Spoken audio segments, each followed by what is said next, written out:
simple book. I need 3 strong, brave volunteers. Sino po? I need. Sige, let's see.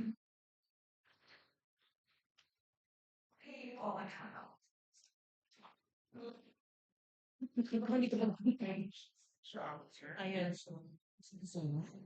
Ay, hindi. Naano siya. Ako na lang, sir. I need 3 po. Sir, na lang po ang isa. Sir Clint, parang technical siguro. Ganun na lang sa amin, sir. Tingnan lang namin sila na pag ganun, timingan na lang namin. Timingan na lang namin. Pag ganun, Manual na timingan na lang namin, ha? Yes. Yung strong dyan. Okay, this is just a simple book. So along the way, I'll be embedding best practices that you can just apply in your own space. Okay?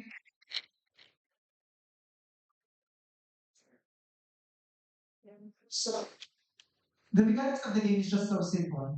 What's inside the box or what's inside the bag, you have to solve it within 1 minute. Okay? Ready for the challenge? Ready? 3, 2, 1, go. Ano ko tingin?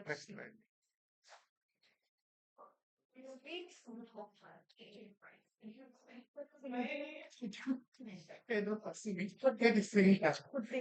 Hindi ko pa rin mag-gets yung mechanism nila. Ibang sabi, dalawang nagiging factor. Seryoso naman nila nyo. Sobrang kayo ng sulit ko.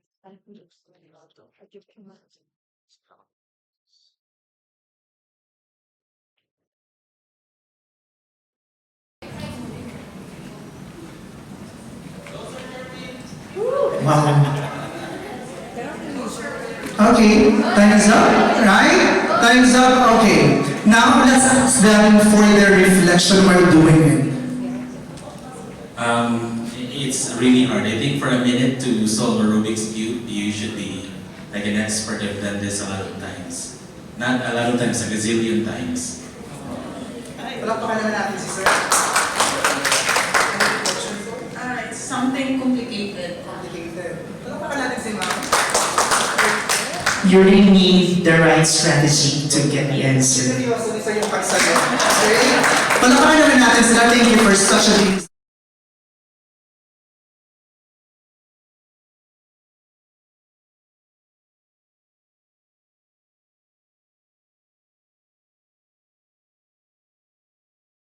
grade 3. Is it possible? Yes. The attainment is grade 4, but my level is grade 2 or grade 1 based on my data. And that is the reason why we have a problem with our educational system. Okay, let's continue. Attainment, progress. Progress talks about progress in the lesson, progress in differentiated group, and progress in terms of individuality. Learning skills. Are you using HAS question, time management, resources? Are your students collaborating? How are they in terms of engagement? How are you in terms of your relationship with your kids? That talks about teaching. Teaching is how you communicate with your students and it focuses on content knowledge. Tandaan po natin, hindi po sa lahat ng bagay magaling po tayo, kaya inaaral po natin ang lesson natin. And we have to always put in our mind na hindi tayo magaling para mas gumaling pa tayo. Right? Now, let's focus on the last one, teaching assessment. For me, this is the key. You are a weak teacher. I'll give you an example. We're doing the diagnostic test in the Philippines, right? We call it as baseline in the ministry. When you're doing the diagnostic, why is that? After the diagnostic, what happened to the data? It's just there. Then, si teacher magtuturo ng Common Core, State Standard, Grade 4, solve multi-steps using, let's say, solve work problem involving multiplication. Yun po yung standard. Ngayon, nag-model si teacher. After modeling ni teacher, sabi ni teacher sa estudyante niya, answer 1 to 6. Am I correct? automatically that's a weak lesson. How? What did you do with your data? You know for a fact that based on your data, your student is maybe a grade 4 student within the class below 2 or below 1. How? Example, bigyan ko kayo ng example. Nung high school po ako, grade po ako sa mga guro ko.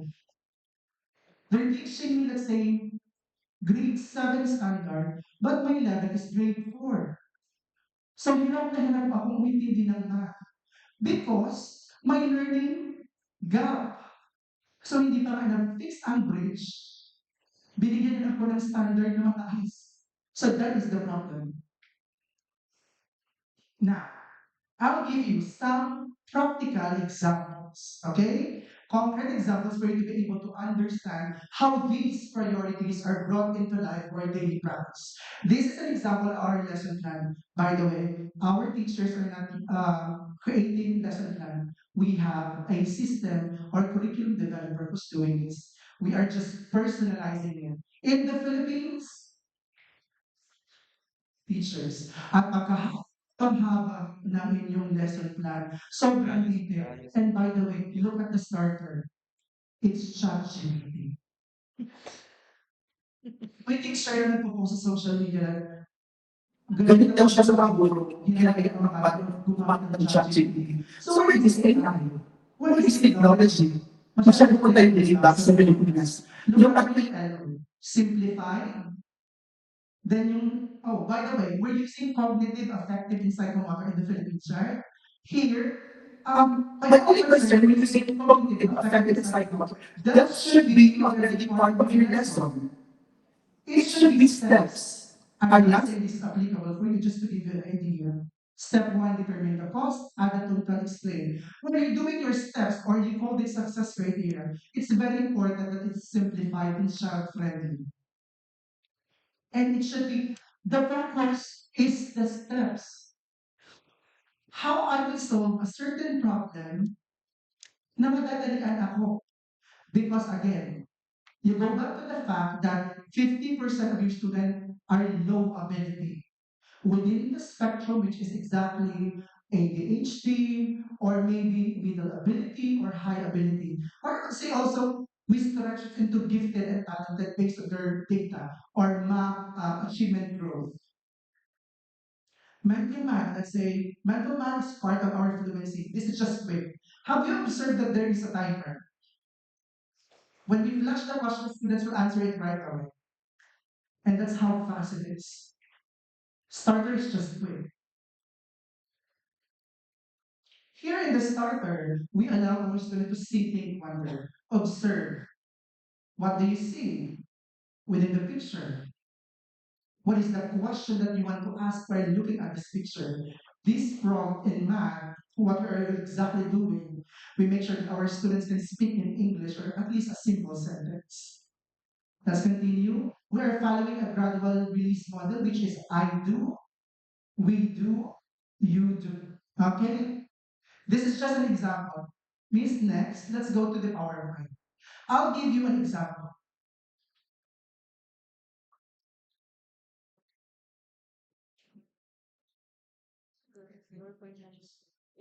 Okay, this is an example of PowerPoint. What have you observed with the keywords?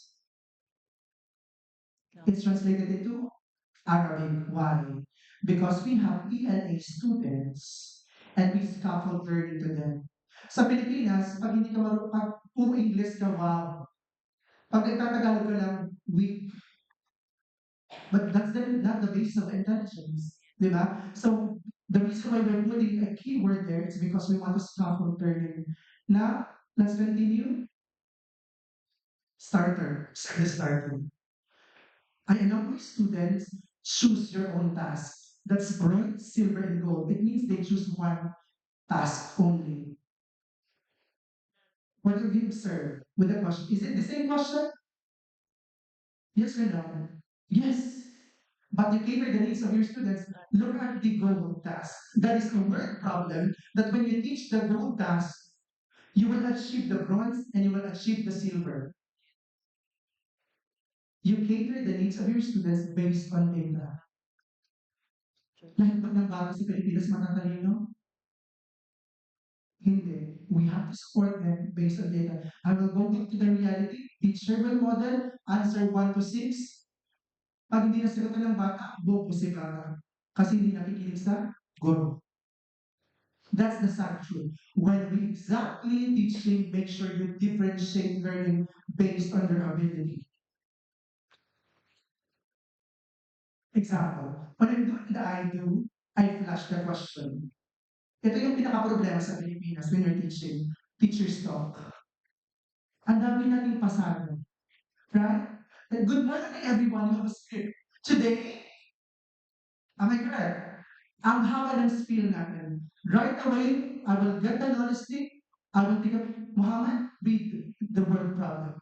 Muhammad will come as a student teacher, read the question, now I will do the modeling. I do means teacher. When you're doing your modeling, make sure that students are engaged.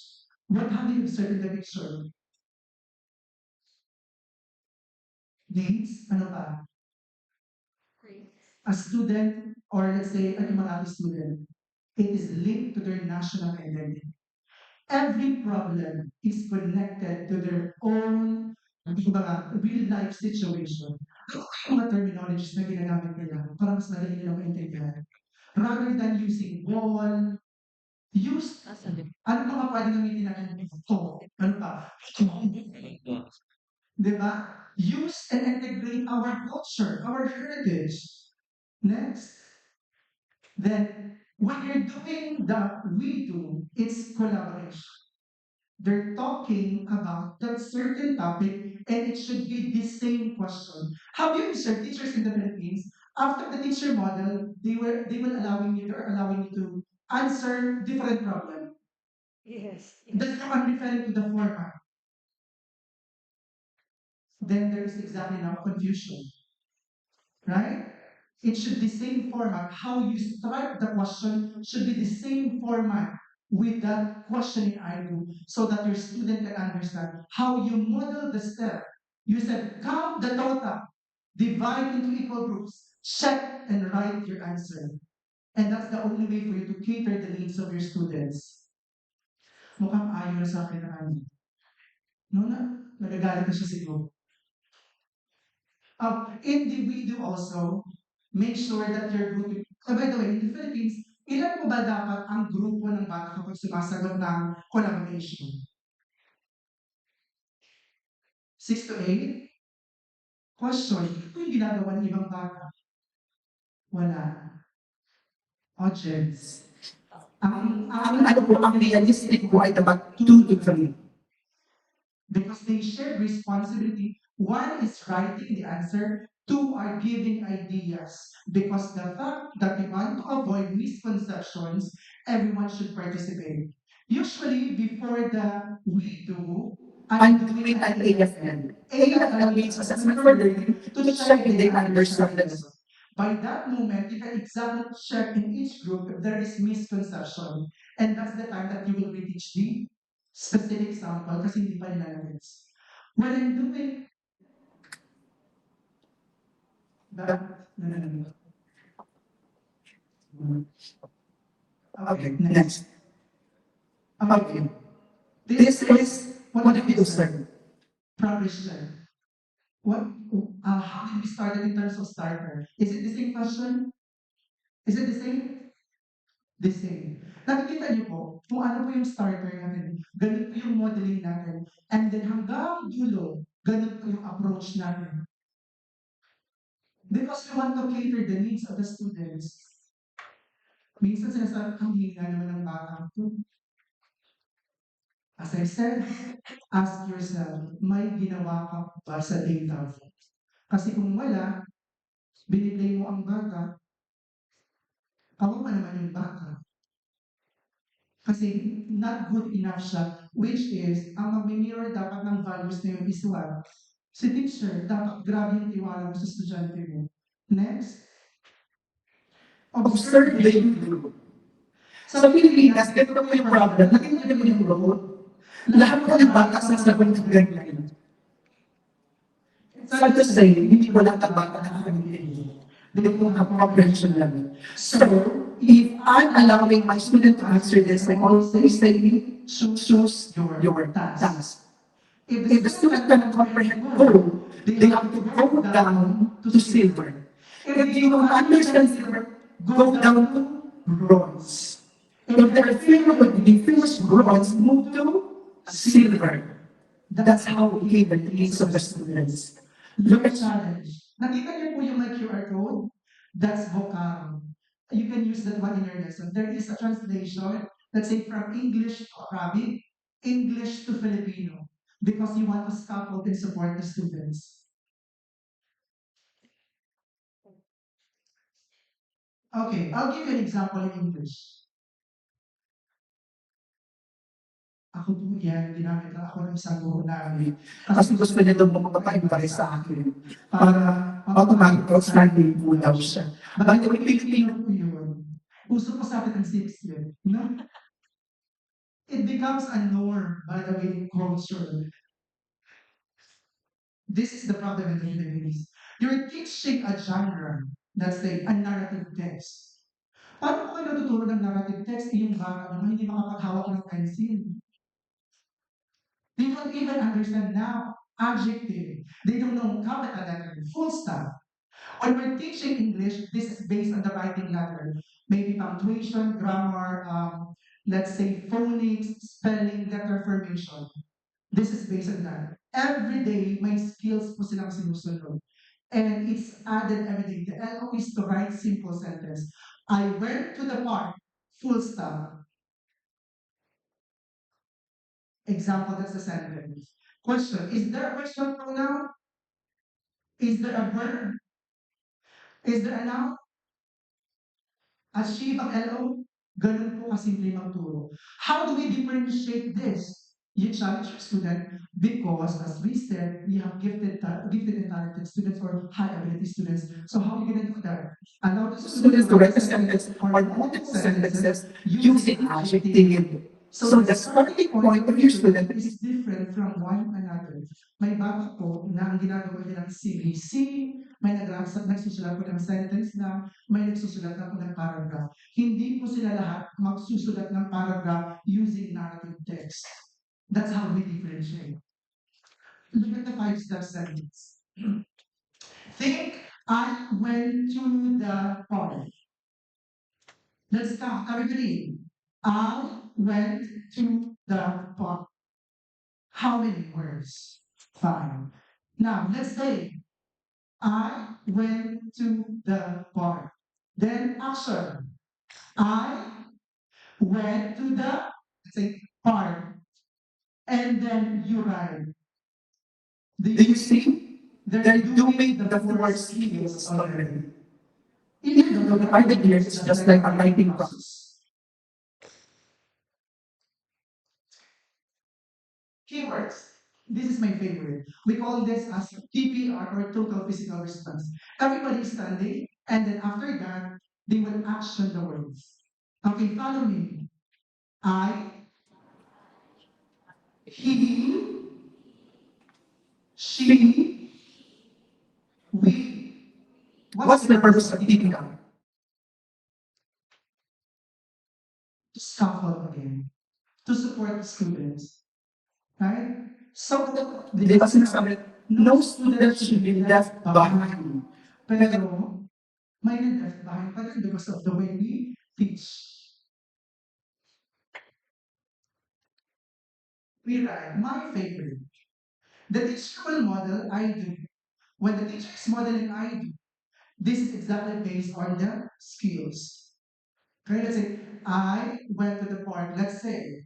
Now, the sentence is small letter I, W, N, T, park, P, R, K, no full stop. That's how I write my sentence. Now, I can tell my student that, I have a perfect sentence. Most of your students, especially the higher ability, gonna say, no, mister, that is a wrong sentence. And that's right away, they're gonna say, what's wrong with my sentence? They're gonna say, wrong, and it should be capital letter, wrong spelling, and that is still based on the skills that they need to develop. Diba? So tingnan nyo, Nagkakita nagkakaroon letter, punctuation, punctuation, finger finger space, space, in-apply in-apply pa pa nila. nila. And And then then they they need need to to After that, students will get their whiteboard. Now they will create their own sentence. Look at the picture. What do you see? Facing, voicing. And then, everybody look at the picture. Palaging highlights. Sometimes when they're noising, whisper. Look at the picture. Change the mode, Energy matters. It changes the mode or the mood of the environment. AFL the same, differentiated database. We gave the grades to the students based on their data. Galit ka mo ba sa akin? Oh, by the way, when they're doing the U right, there is a cow music. You do means independent. They have to do their work alone. When the cow music started, therefore, everyone should do their work by their own pacing. Wala pong magulo. While doing the you-do, si teacher nasa unahan. May standing flip chart, nagre-teach sa low ability. Si teaching assistant, nag-teach sa isang table to support the students.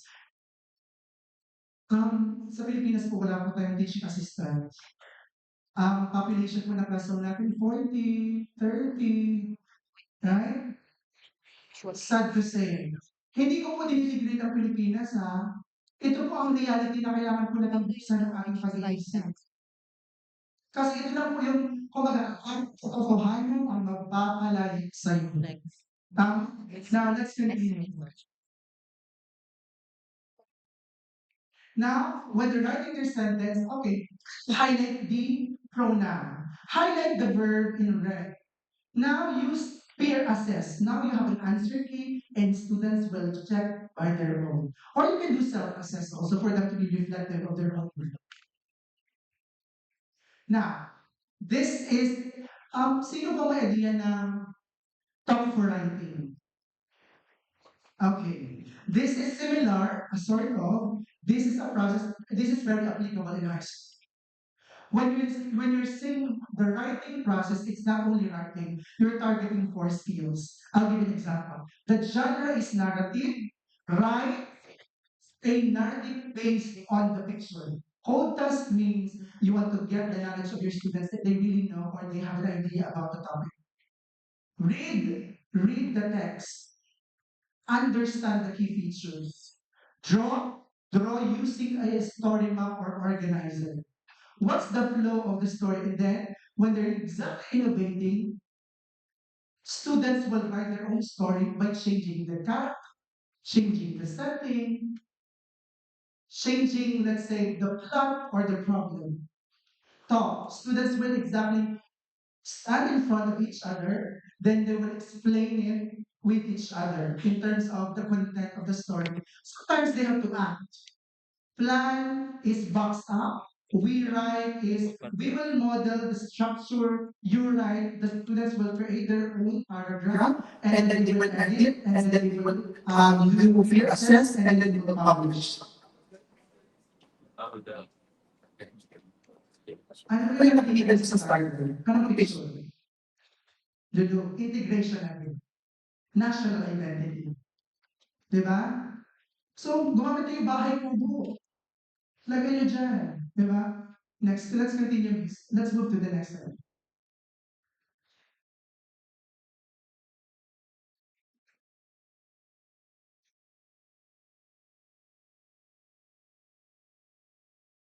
Now, I'll give you some glimpse ng mga best practices na ginagawa natin at school. Look at science lesson. Hands-on. Then, some of the pictures that you can see that is extracurricular activities based on their interest. Baka gusto nila ng arts. When we are conducting our lesson observation or our lesson, everything is hands-on. But we have a storage room like this in the campus where the teachers and the teaching assistant will just go there. and get everything that they want. Sa Pilipinas, kaya po natin gawin? No. Kasi kung ang sabi, wala budget. Believe me, there's budget. Believe me, there's budget. Next. No, let's go. Let's go back. Look at the copybooks. There is marking and feedback, and that is exactly the expectation.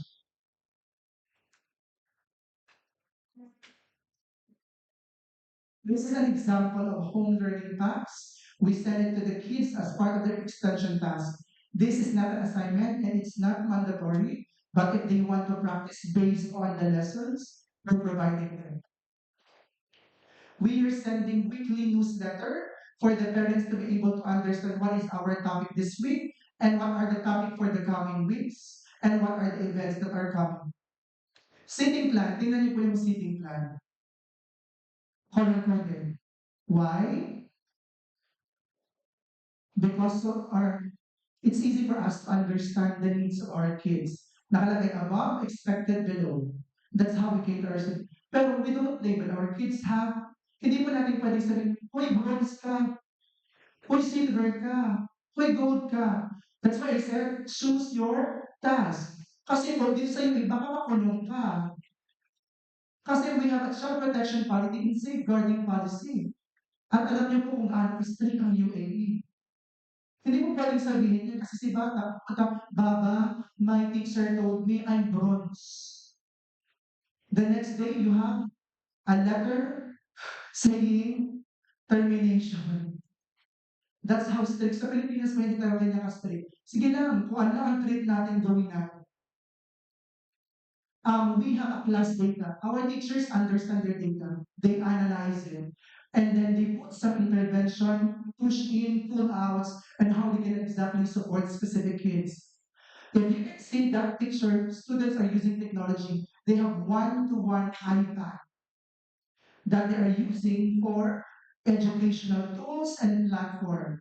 That platform, it is not just a platform na gusto lang namin. That platform is connected with their data. Example, the math of the kid is, let's say, 129. The question that appears on the platform is based on the knowledge of the kids. Tayo po mga Pilipino, matulungin po tayo kahit saan na tayo dalhin. That's one of my passion during Ramadan. We're giving gifts or food, especially sa mga, alam mo yun, mga truck driver. Kasi syempre, yung tayo lahat sa Ramadan time, tapos kailangan nilang mag-fasting.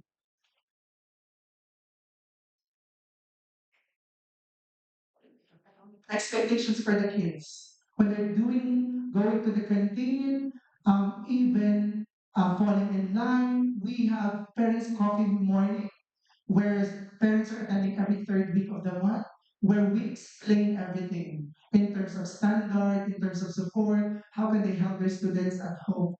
And kapag, eto po, I don't know sa province po, I'm from Capiz by the way, I'm from Western Visayas. Kapag po, before, magpupunta kami sa field trip, ang field trip po namin, hindi align po sa pinag-aaralan namin. Dinala po kami ng teacher namin sa farm.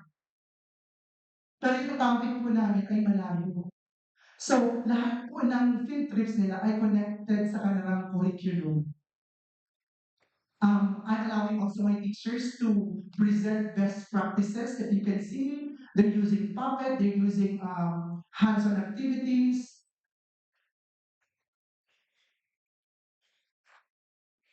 We have washing line for reference, resources are ready. Our blackboard, sa Pilipinas, iba po, naglalagay kayo ng mga boards sa likod. English, Math, Science, ano po yung dinidikit natin? Kahit ano lang. That is a blackboard. Blackboard must be updated every week, and you have to use that. There should be keywords, there should be pictures, there should be collaborative work, because your purpose is to exactly model student work. Hindi po yan sa iyo as guro. Ang gusto niyo po ay matuto ang inyong anak.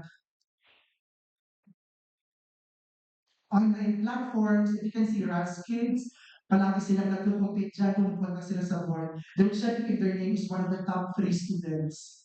Hands-on, even our table during inspection, students are answering on the digital TV.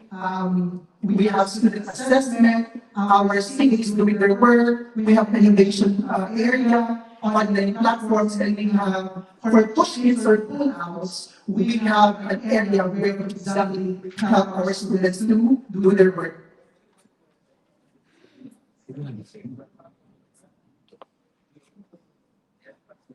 By the way, that picture, tingnan niyo po, parang yung mga bata, but all of them are gifted and talented. I have one grade 2 student who is considered genius based on the data. Example, they were problem po dyan. Within 5 seconds kaya nang sagutan. Ganyan po ka-focus ang UAE in terms of using data to support the needs of the kids. Okay, let's compare the Philippines and the UAE in terms of the following. Governance and structure, I would say funding. Pahabyawan ko lang to. Okay, I only have 10 minutes, I know. Philippines, we have a decentralized system. What I'm trying to say, why decentralized? We have DepEd, we have SHED, we have TESDA. We have a strong national policies, but it varied in terms of implementation across the region. Iba-iba po ang pagkaintindi ng mga tao sa Pilipinas, and I don't know why.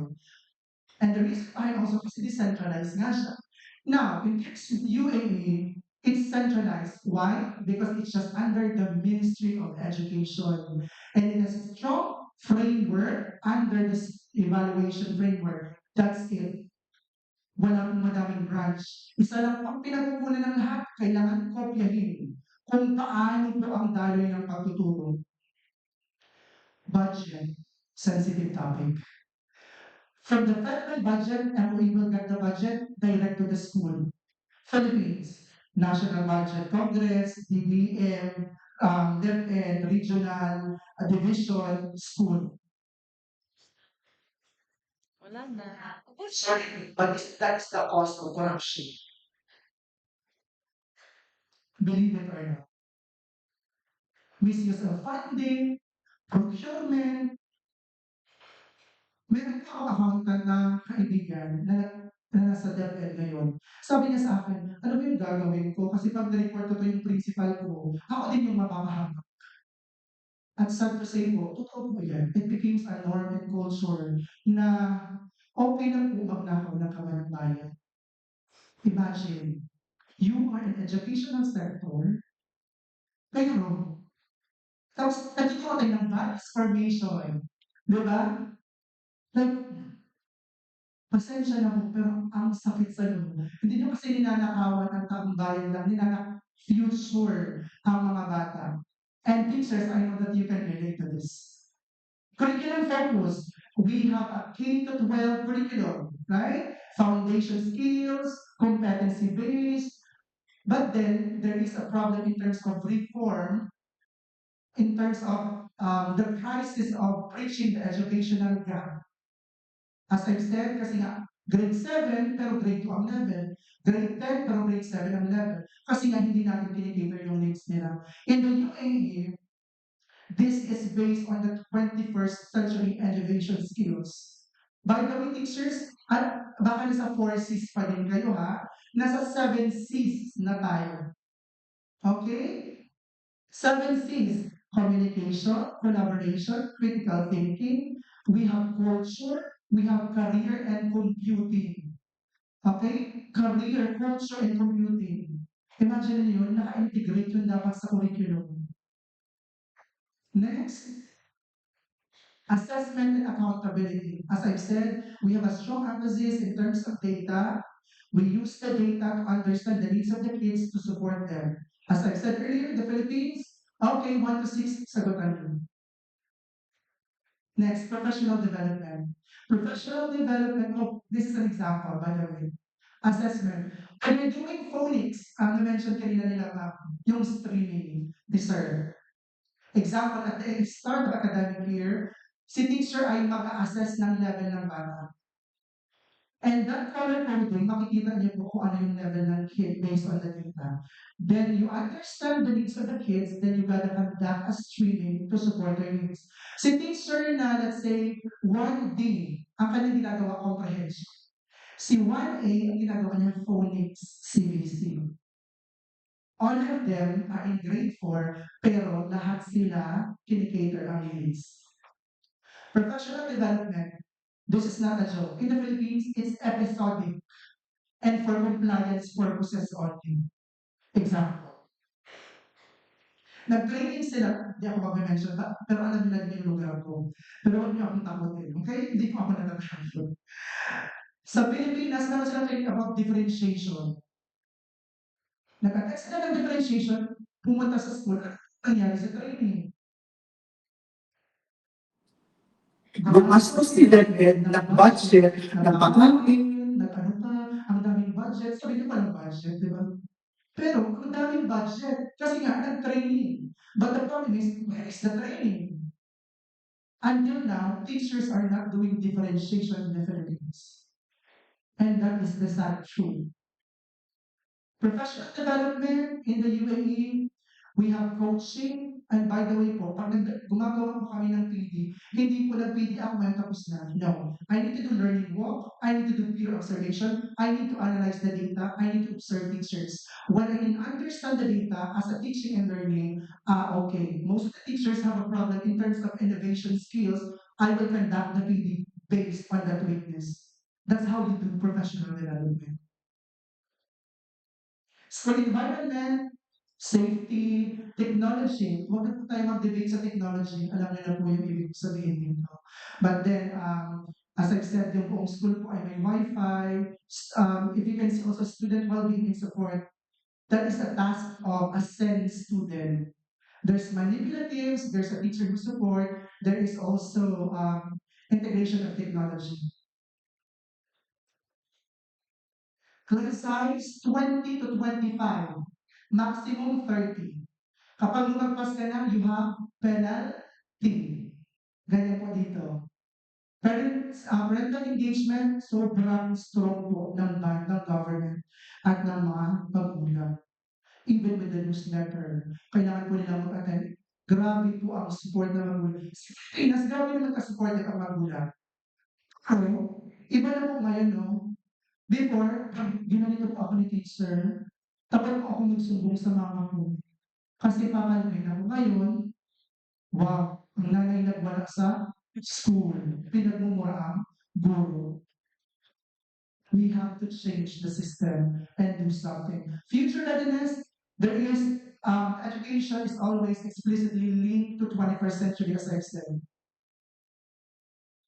Now, based on what you see, what you heard, think and choose best practices that you can apply right away in your own space.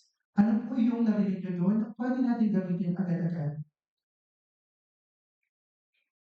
It could be the following: values education, structured professional development, using of data, teacher career pathways, technology, student well-being, and then how we can uphold while we're teaching here abroad. Yan po lahat. Maintain po natin yung love natin sa learner. Because that is highly valued in the UAE. Cultural respect. Eto po, I don't know. Guilty kayo. Ang ibang lahi po, lalo na yung mga Indians, they are very helpful with their co-nationality, with their fellow kababayans. Kapag ang HR po ay Indians, hinahard nila yung kapwa nila. Pero pag ang HR po ay Pinoy, Oo, totoo. But I'm not saying all. I have two closest friends na sobrang bait. Na puro Pinoy po ang tinutulungan nila. Sana po na magkaroon tayo ng ganito. Let's build a community that help one another. Hindi yung hilahan palagi. I said, it's a norm, it's a culture. Next, apply strategies even with limited time, even with limited resources, with the diverse needs. And above all, focus po natin ay student-centered always. Okay? Huwag po tayong teachers to, maximize your time, your resources, and matuto tayong makinig na okay lang po na hindi natin alam lahat and we have to learn a lot of things. Let's continue, Miss. Let's go back. Yung unang video po ay report ng EDCOM na out of 1,000 student daw ng senior high, 4 lang po ang nakaka-understand ng standard. And again, go back to data. 2018 sa PISA, ano pong ranking natin out of 79 countries? 78 to 79. 2022, ano pong ranking natin? 78 out of 81. Nandiyan po yung data matagal na. Bakit hindi ba dinukas sa ating isip na there's something wrong? And you are part of that. Why? Why? Because we don't vote for the right leaders.